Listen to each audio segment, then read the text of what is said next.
Hoy lo que no voy a hacer es negarles el derecho a todos los que estamos en esta Cámara, que trabajan y trabajan bien, desde posiciones políticas distintas, diferentes, confrontadas, pero desde luego siempre con la voluntad e intención de trabajar por y para los valencianos.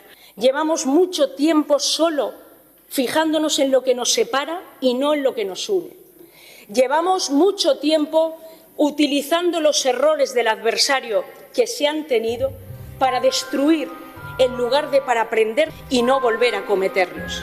Y por último, me gustaría compartir con todos mis deseos, que creo que son los deseos de todos, 12 deseos. La tradición que tenemos en este país de despedir el año con 12 uvas, que no todos los españoles saben que es una tradición que nació en esta comunidad y que hemos exportado a toda la comunidad y al mundo entero. 12 son mis deseos, es desitjos de tots.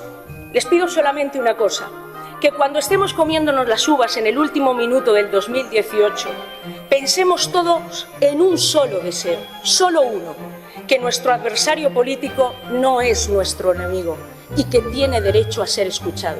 Si lo hacemos, señorías, creo que el 2019 será bueno para la Comunitat Valenciana y los valencianos. Feliz Navidad y próspera Comunitat Valenciana per a tots. Moltes gràcies.